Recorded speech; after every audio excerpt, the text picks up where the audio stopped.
kepala ya. Harusnya sih lebih lembut. Cuma beberapa kali gigitan langsung ketelan. Karena memang selembut itu sih tekstur dagingnya. Asik foodies, yeay kita jajan di Surya Kencana Bogor lagi nih. Tapi kali ini kita nggak mau cari jajanan kekinian, melainkan jajanan legend yang ada di Surya Kencana. Nah, jajanan apa tuh ya? Foodies, sekarang Tasya udah sampai nih di Surya Kencana yang katanya surganya kuliner. Dan salah satu makanan pertama yang ada di Surken katanya soto kuning. Iya. Yap foodies, yang mau kita cobain ini namanya soto kuning Pak Bongkok. Jangan ketuker ya, soalnya yang jualan soto kuning di Jalan Surya Kencana ini lumayan banyak.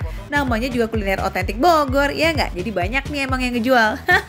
Dan yang bikin spesial karena warung ini udah jualan dari tahun 78 selama 3 generasi.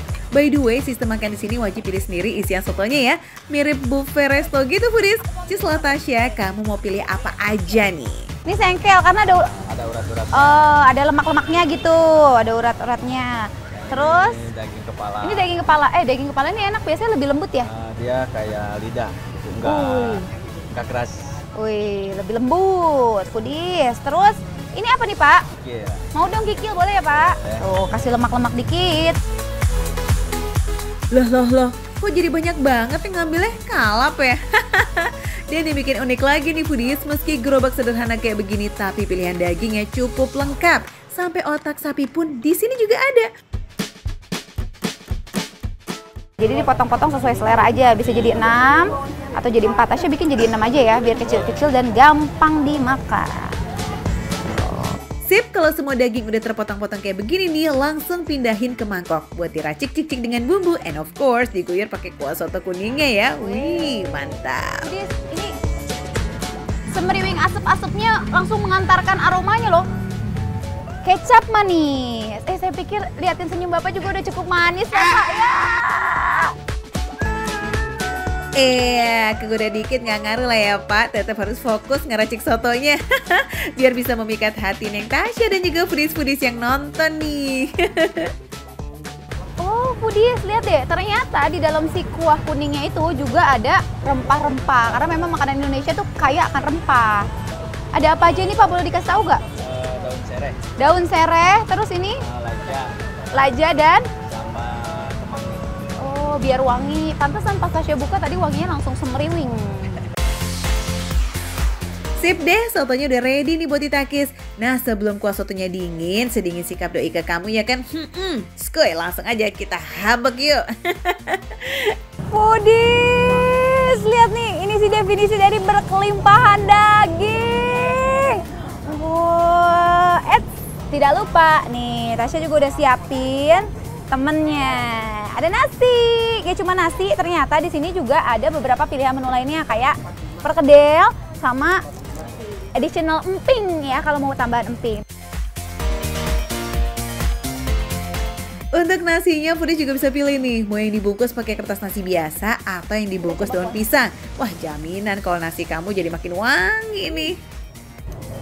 Gurih, asinnya ada, terus manisnya juga ada karena tadi pakai campuran kecap. Dan uniknya si soto kuning kali ini atau si soto kuning Pak Bongkok ini kuahnya itu tidak menggunakan susu. Jadi ini hanya menggunakan santan foodies. Tuh. Bisa foodies lihat nih ya, kuah sotonya tuh punya tekstur yang nggak terlalu cair tapi nggak terlalu kental juga.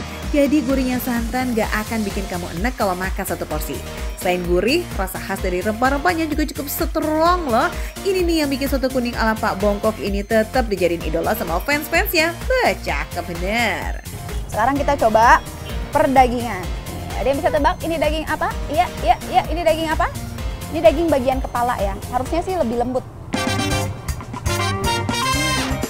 Cuma beberapa kali gigitan langsung ketelan. Karena memang selembut itu sih tekstur dagingnya.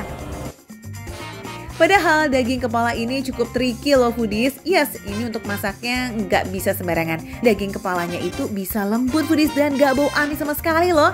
Daging kepala jadi potongan daging yang paling banyak dicari. Selain daging kepala, daging sengkele juga nggak kalah juara. Foodies, ini sih definisi surga di dalam mulut. Gurih dagingnya ada, kenyal-kenyal dari urat-uratnya juga ada. Parah sih, ini enak banget. Kalau kata orang-orang ya, enaknya sampai pengen meninggal katanya. Enak pisan, kalau di Bogor karena ciri khasnya Sunda, enak pisan, Foodies suka tekstur yang kenyal hampir lembut. Wah, wajib cobain sih yang potongan kikilnya nih kalau gitu. Karena tekstur kikilnya itu bisa manjain lidah kamu banget. Apalagi kikilnya juga bersih nih foodies, jadi makin nikmat kan makannya. So, kalau foodies mau sensasi tekstur yang berbeda, berarti foodies harus pilih paru gorengnya. Tapi nih, ini bukan tipe paru goreng yang kering gitu loh ya. Melainkan tekstur bagian dalam itu masih empuk kayak gimana gitu lah. Tapi tetap nggak akan capek kok ngunyahnya. Nah sekarang kita cari otaknya ya foodies. Tadi Tasya pakai otak juga soalnya. Emang kuliner ekstrim kalau sama Tasya nih foodies. Ini dia foodies, kelihatan ya. Kalau otak teksturnya lebih nyol-nyol gitu tuh. Lebih kenyal-kenyal. Mirip-mirip sama tekstur si kikil, tapi dia lebih lembek lagi dari kikil.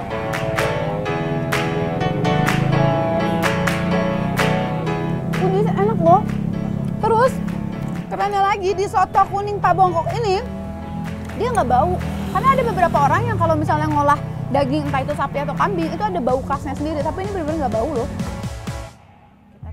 Gimana foodies? Apa masih ngeremehin jajanan gerobakan kayak begini? Enggak dong ya. Pastinya. Apalagi soto kuning Pak Bongkok ini juga selalu dikontrol loh kebersihan dan kualitas makanannya sama Pemda setempat. Jadi buruan deh ke soto kuning Pak Bongkok ya, yang ada di Jalan Surya Kencana, Bogor, Jawa Barat. Bukanya setiap hari kok foodies dari jam 7 pagi sampai jam 8 malam. Oke? Pastinya makan receh, menu receh, tapi rasanya gak recehan.